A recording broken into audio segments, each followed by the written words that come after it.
Some people live in imaginary, some lives in reality, some lives in between. Juvia is an excellent girl, as an excellent cover explains that. And a legacy is passed on at the ending of this chapter, as we see Fairy Tale chapter 394. Juvia fights Keith, who reveals himself to be quite a sadistic guy. And apparently, he has trolled us. Well, it's not new for Mashima to troll us, but he has trolled us this entire fight with Juvia, with the switches here.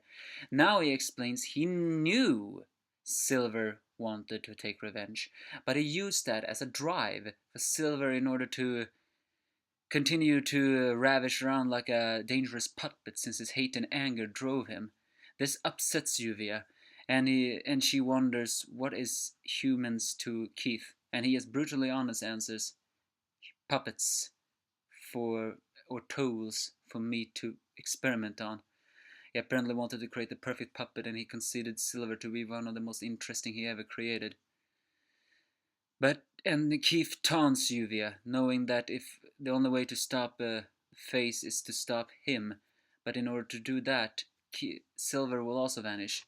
Juvia tries to summon the power. Gotta say, her legs are pretty sexy in this one. But then she cries because she feels like if she destroys Keith, Silver will indeed vanish, and that will upset Grey.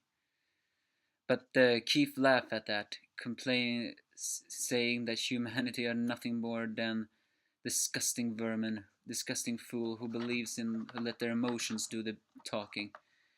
Lucy tries to help, but skeleton corpses holds her down, and when they hold her down, it almost looks like they're raping her in a way. Ugh.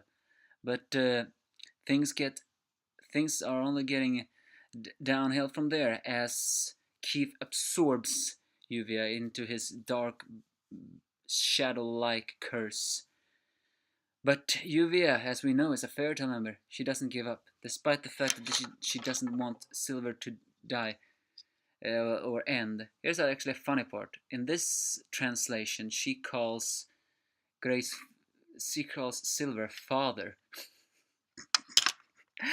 Like she thinks, in a way that may be a mistranslation, but when it says like that, it almost sounds like she still believes that Grey and her are married.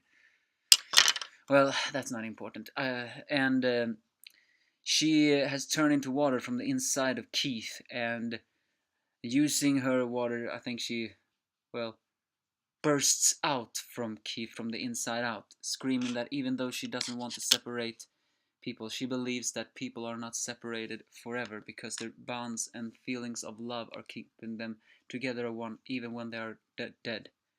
Keith gets destroyed, he fades away, and so does his corpses, as does Silver. Silver thanks Juvia one last time with a telepathic message. As she cries, she apologizes, but Silver says it's alright.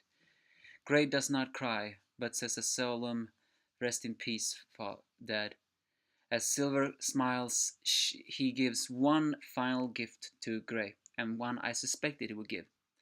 He reveals a secret about End. Apparently, End is a flame demon, which might explain why Igneal fought him. I wonder how he will look like a Carnabog, a typical flame demon. So that's why he mastered Ice Devil Slayer, apparently, because he figured if he could do that, he could destroy End. If it's flame and ice, how would that work? Wouldn't that have been better with water? Nah, doesn't matter. But he passes his on to Grey, who with a firm belief says, I will destroy End. The legacy has passed on, and so does this awesome chapter with emotion.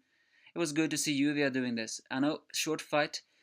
The trolling, maybe not, but that's just how Fairy Tale works. No regrets with this one. Give me your thoughts if you have any.